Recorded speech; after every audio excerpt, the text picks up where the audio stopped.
Olá, vamos relembrar o que são os termos unicelular, pluricelular, o que é um ser acelular, ok?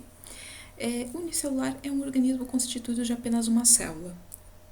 Então, todo organismo celular, todo organismo vivo é reduzido numa única célula. Exemplos são as bactérias, a gente tem as leveduras, que, por exemplo, você vai achar naquele fermento de pão, bolo que a mãe compra no mercado, né? Aquele saquinho contém ali, se a gente for ver, um bichinho não. Olha, já ia fazer um pecado aqui, não pode falar bichinho, tá? Micro-organismo.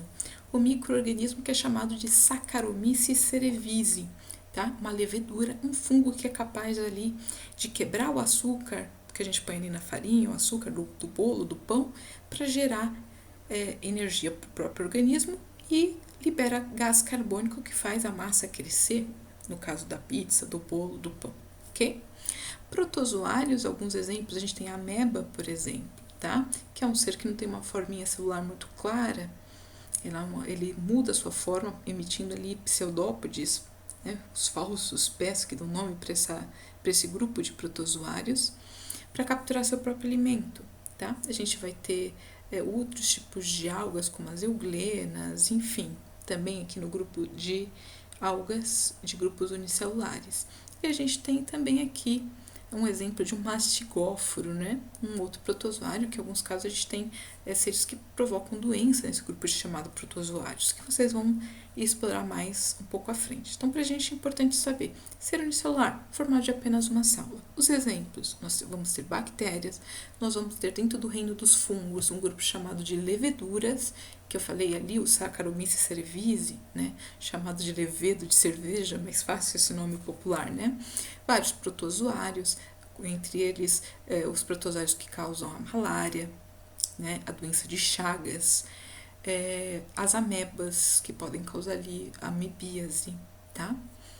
Então, eu vou dar esses exemplos, nem todo o protozoário é parasita, nem todo protozoário causa uma doença, mas eu vou usar esses exemplos porque eles são mais conhecidos, ok? E a gente tem as algas unicelulares, que são essas algas que nem sempre a gente enxerga, tá, olho nu. Normalmente quando a gente vê uma água mais parada há muito tempo, a água vai ficando esverdeada, você não consegue enxergar ali as algas, né? Mas elas estão presentes nessa água mais paradinha, dando aquele aspecto verde para a água, ok? Ser pluricelular é um ser que, então, é feito de várias células. Então, unicelular, uma célula. O organismo é formado de uma única célula. Pluricelular, várias células. O ser é formado de um conjunto de células. E a gente tem aqui um exemplo do reino fungi, tá? Esse cogumelo é chamado de Amanita muscari. Ela produz uma substância que tem um efeito tóxico e neurológico, né? Que dá origem, né, para o ácido lisérgico, o LSD, tá? Então, um outro exemplo de ser unicelular, a gente tem as algas verdes. No caso dessa alga verde, o nome popular dela é alface do mar.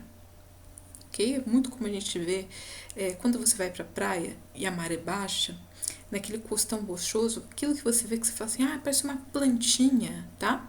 Não é planta, são algas pluricelulares. A gente vai ter algas vermelhas, algas marrons e algas verdes. Então, esse exemplo da alface do mar, porque é muito comum aqui, quando a gente vai para Bertioga, no litoral de São Paulo, maré baixa, você costuma ver essas algas.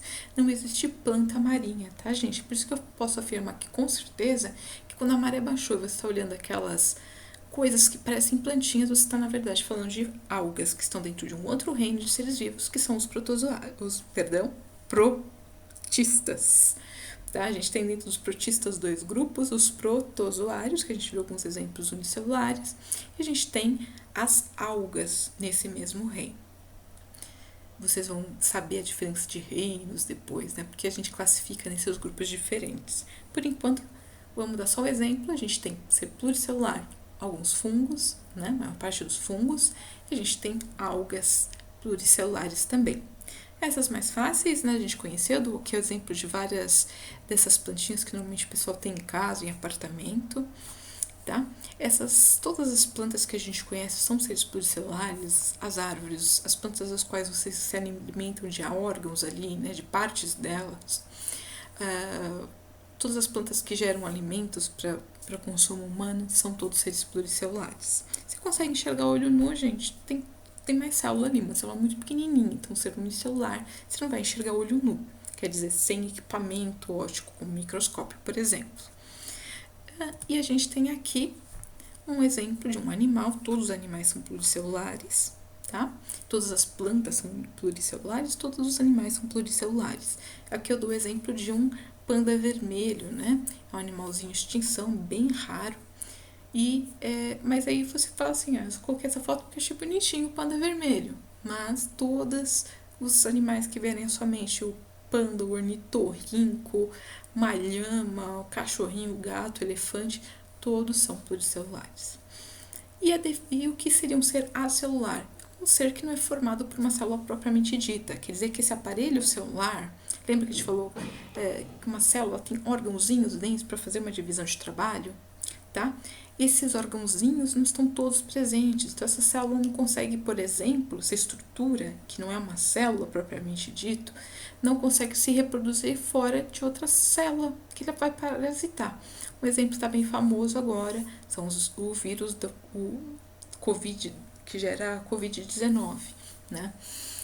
Esse vírus, ele é um vírus do grupo do SARS, né? Que causam aí problemas respiratórios. Mas por que um vírus causa uma doença? Por que ele está ali no corpo de um ser humano, no caso do vírus que causa a Covid-19? Porque ele precisa invadir esse aparelho celular, precisa invadir a célula desse ser humano para fazer cópias virais. Porque como ele não tem uma estrutura celular, como um indivíduo acelular, ele não consegue fazer reprodução sem estar parasitando uma célula, ok? Então, espero que vocês tenham entendido as diferenças, consigam pegar um pouquinho os exemplos. Por enquanto é só. Obrigada!